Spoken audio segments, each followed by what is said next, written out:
Make sure you subscribe to our channel by clicking on the red subscribe button. And to never miss another lecture from Miracle, hit the bell icon to get regular updates on English literature. Hello and welcome to Miracle English Language and Literature Institute. I'm Professor Abha Sharma, and as you all know that we are doing video series on UGC, CBSE, NET, JRF model test papers.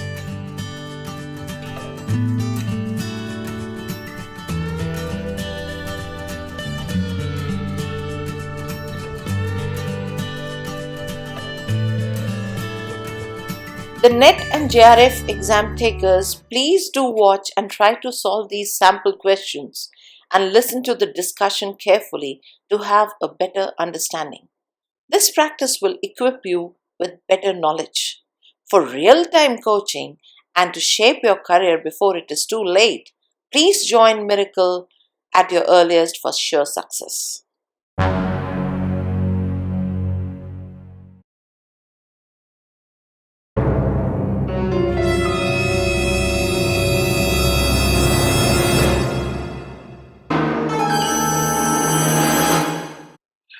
Model Test Paper 5.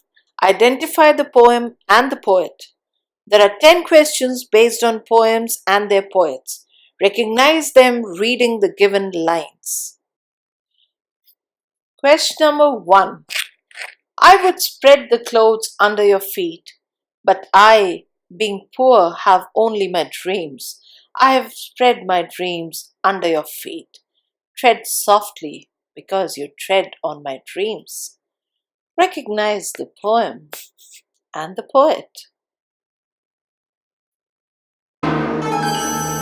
Yes, W.B. Yeats, The Clothes of Heaven. 8 Wishes for the Clothes of Heaven is a poem by William Butler Yeats. It was published in 1899 in his third volume of poetry, The Wind Among the Reeds. Question number 2. Between my finger and my thumb, the squat pen rests as snug as a gun. Recognize the poem and the poet.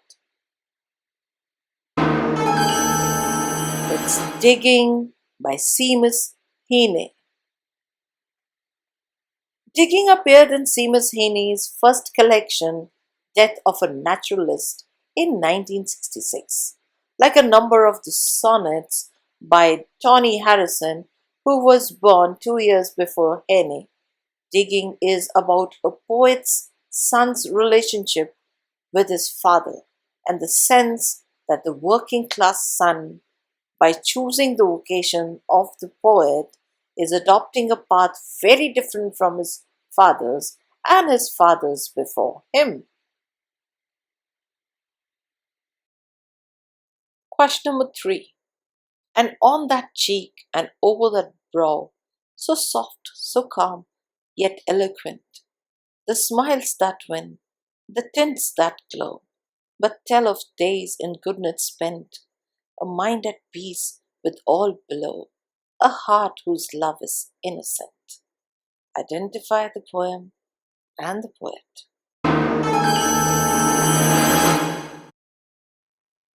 This is a poem written by Lord Byron. She Walks in Beauty. And he wrote this poem when he saw his cousin, Mrs. Anne Wilmot, wife of Robert Wilmot. The lady's simple inner perfection produces a beauty superior to nature itself.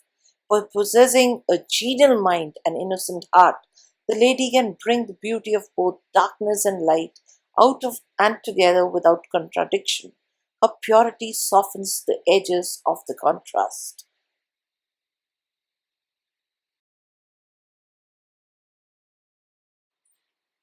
Question number 4.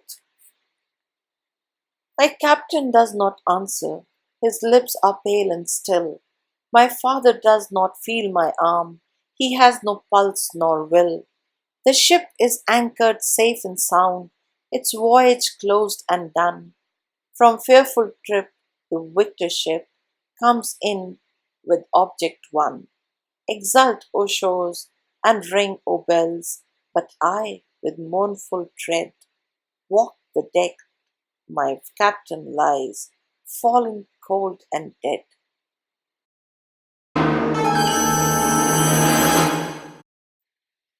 This is Walt Whitman's poem, O Captain, My Captain. The poem is an elegy to the speaker's recently deceased captain. The speaker, despite the celebrations on land and the successful voyage, reveals that his captain's dead body is lying on the deck. Whitman wrote this poem shortly after President Lincoln was assassinated.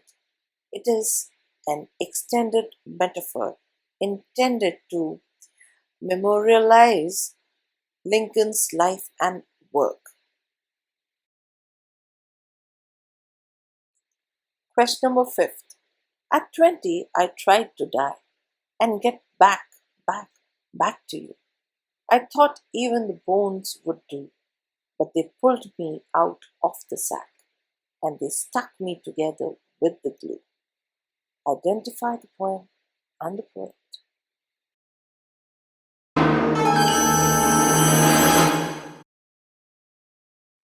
This is Daddy, written by Sylvia Plath. Daddy is perhaps Sylvia Plath's best known poem. It has elicited a variety of distinct reactions, from feminist praise of its unadulterated rage towards male dominance to weariness and its usage of Holocaust imagery. Question number 6.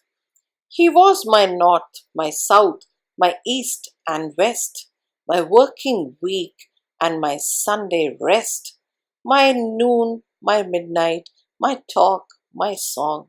I thought that love would last forever. I was wrong. Identify the poem and the poet.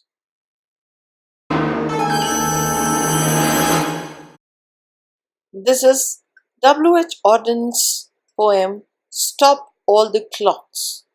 Poem number 9 in his 12 songs, and also sometimes known as Funeral Blues, is a famous poem which is universally understood. Question number 7. These beauteous forms, through a long absence, have not been to me as is a landscape to a blind man's eye, but oft in lonely rooms and midst the din of towns and cities I have owed to them, in hours of weariness, sensations sweet, felt in the blood and felt along the heart, and passing even into the purer mind with tranquil restoration, feelings too of unremembered pleasure.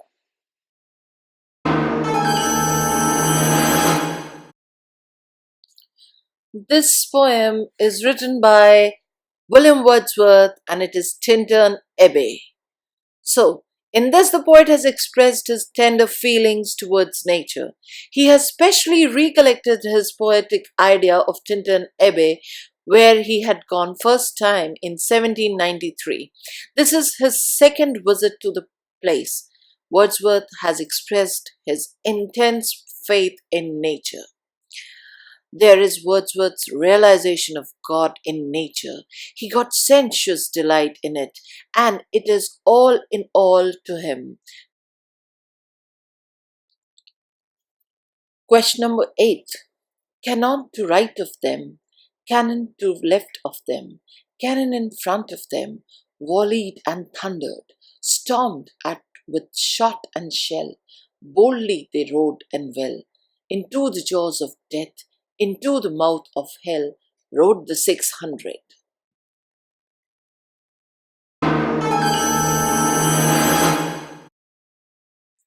The poem is The Charge of the Light Brigade, Alfred Lord Tennyson. This poem tells the story of a brigade consisting of 600 soldiers who rode on horseback into the Valley of Death for half a league. They were obeying a command to charge the enemy forces that had been seizing their guns. The world marveled at the courage of the soldiers. Indeed, their glory is undying. The poem states these noble 600 men remain worthy of honor and tribute today.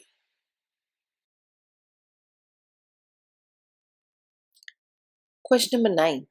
How do I love thee? Let me count the ways. I love thee to the depth and breadth and height my soul can reach, while feeling out of sight for the ends of being an ideal grace. Identify the poem and the poet.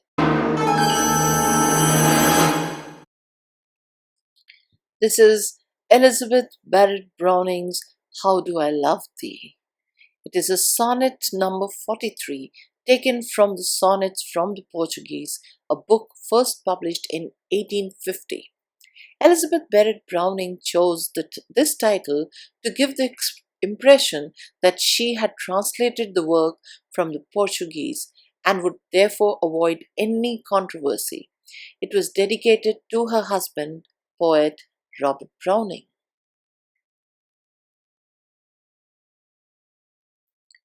Question number 10. The span of my hips, the stride of my step, the curl of my lips, I am a woman, phenomenal woman. That's me. Identify the poem and the poet.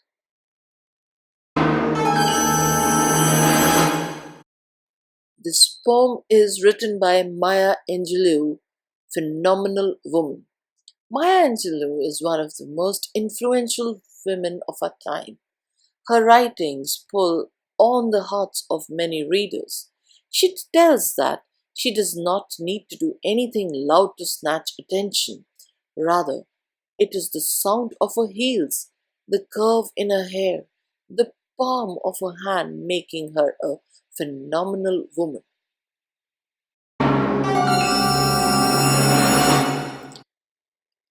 So let me know your scores in the comment box below.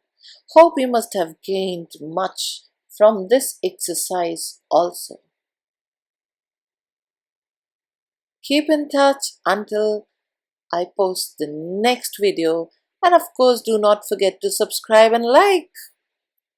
The sheer hard work put in to make these sample paper videos is a testimony of high-class dedicated coaching in our institute. That is Miracle. So join at your earliest, because dreams are realized and goals are conquered once in a lifetime. And consider this as a God-sent opportunity.